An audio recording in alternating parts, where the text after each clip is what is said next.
tutorial can be broken down into 5 steps. 1. Section your hair off. 2. Brush your hair. 3. Twist your hair. 4. Color your hair. And 5. Curl your hair. So I'm going to show you how to do that. I've already done step 1. I've sectioned my hair off. So now I'm going to brush through. The reason that I'm brushing through now is because once you have the pastel or the chalk in your hair, it's going to be very hard to brush. You can do it, but you should probably use a fine-tooth comb and be very gentle.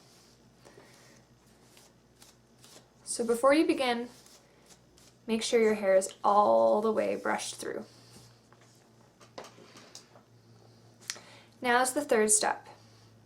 You're going to want to find a piece about 1 inch or a 1/2 inch thick. I'm going to start with a little baby piece, and you're going to want to twirl it. The reason you want to twirl your hair is because twirling it creates ridges and creates friction when you're using the pastel, so the pastel will come off a lot easier. If you try to just rub pastels down straight hair, it won't come off. So twist your hair and then select your color. I'm going to start with a teal color. Now, before I start, I should let you know that if you have blonde or really light hair like me, using blue or teal pastels, it'll come out nicely, but you have to remember when you wash it out, some of the blue pigment will fade and it will mix with the natural yellow pigment of blonde hair and create kind of a green color. So be aware that when you wash it out, it may give it a bit of a green tinge. If you're okay with that, that's fine. If not, then I would probably stick to pinks and purples, maybe oranges, things like that, that aren't going to contrast with the undertones of your hair. Anyways, I'm going to do some teal. So starting with a pastel, I'm just going to run it in a downward motion from about halfway down the piece of hair. The reason you only want to go in a downward motion is because if you were to go up and down, you're going to start dreading your hair. What's good about these square pieces of chalk is that, as you can see, you start to create grooves, which makes it a little easier. But you have to be careful that you don't go all the way through and break the chalk in half. So pick a new spot every now and again. Anyways, if you have a hair curler, you can use that. I don't own one, so I'm just going to use my Hanna titanium straightener to do the trick. To curl your hair with a straightener, clamp, twist under like this, and then wrap the hair around. And you're just going to want to drag down slowly. And my straightener hasn't heated up yet, so it's not going to do the trick, but I just want to show you the motion that you're going to have to be using. Well, let's start to do a little bit of a curl. So, clamp, twist under, and wrap the piece of hair around the front. And drag down, holding this end.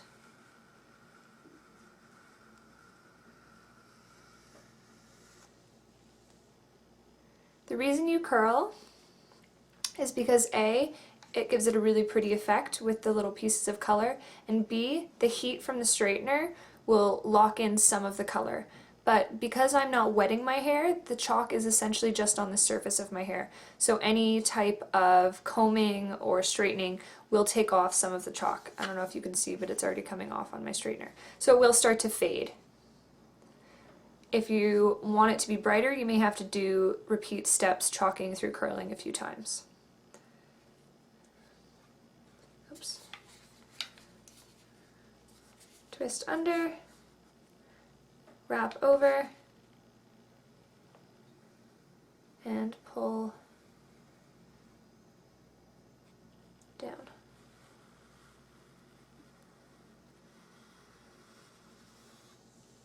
And you can see it's starting to curl. So I'm just going to repeat that step a few times. Oh, crap, this stuff is really messy. I'm going to repeat this step a few times until this whole side of my hair is curled.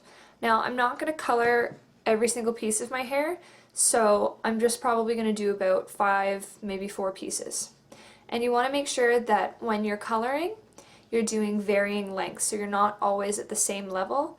you want to have different levels of color. It just makes it look a little bit more interesting, a little bit more professional. You don't want it to look like you just took your hair and like dunked it in a vat of dye, which is also why you should do every other piece. Another tip, don't always pull just from the top of your hair. Make sure you get a little from the bottom as well. Again, variation, it just makes it look a little bit nicer. I'll be right back. I need to wash this off my face.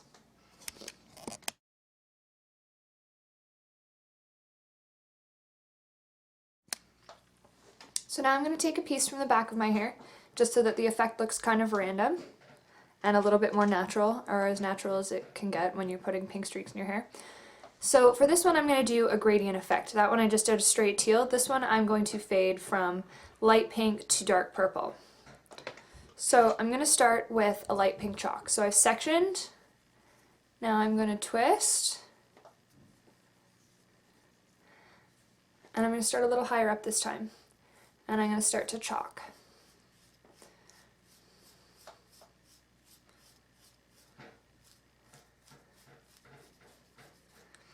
As you can see, where my hair gets darker, the chalk doesn't show up as well. That's why if you have dark hair, like dark brown or black hair, you should wet the chalk, or excuse me, not wet the chalk, wet the hair before you chalk so the pigment comes off a little bit better. Another trick you can try is if you have white pastel, putting that down as a base like you kind of would for primer on makeup. Anyway, so I'm starting with the lightest color, and I'm going to bring it all the way down to the tip. Just like in makeup, when you're doing a gradient, you want to start with the lightest color first and work to the darkest color. It just blends easier that way.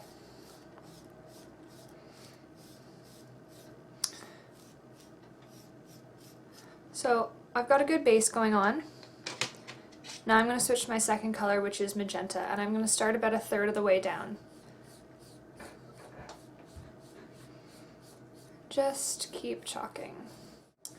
Okay. So I've got a nice magenta color. I don't know if you can see the gradient starting halfway down my head. And I'm going to finish using purple. And I'm just going to do that towards the bottom. So now you can kind of see the gradient effect, which is really pretty.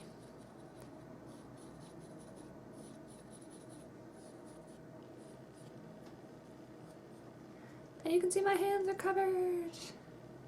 That's why you might want to wear gloves for this, but I don't care. It just washes right off with soap and water. But it won't wash off your clothes, so get pants and a t-shirt you don't care about. Okay.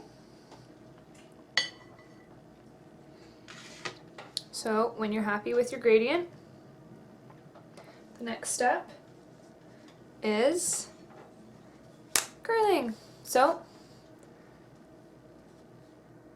twist under,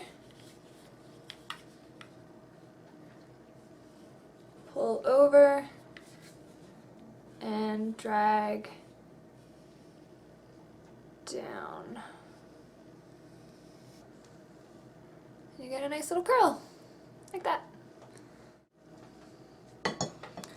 Finally, you're going to want to pin it out of the way, like that. So you can see my 2 little curls so far.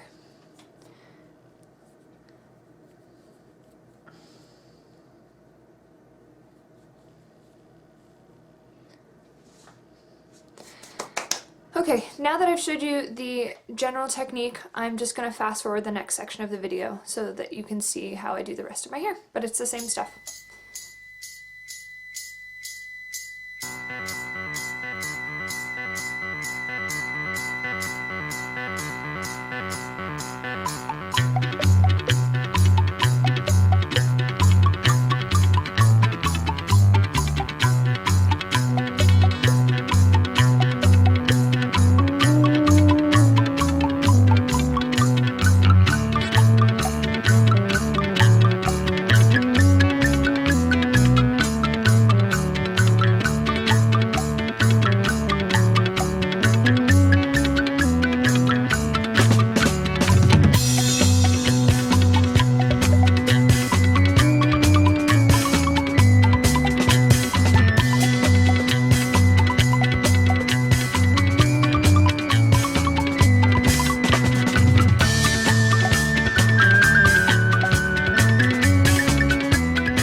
So I've done all this and I think I'm going to stop there. I don't want to put too much color in my hair, though I kind of like this crazy rainbow mohawk that I have going on. I feel like a My Little Pony. Anyways, I'm going to take my hair down, maybe curl the rest, and then I'll show you the final result. So this is the final result, my cotton candy rainbow colored hair. I hope you guys liked this tutorial and found it useful. If you have any questions, feel free to email me at pigmentsandpalettes@gmail.com, and I will see you in my next tutorial. Have a good weekend, guys.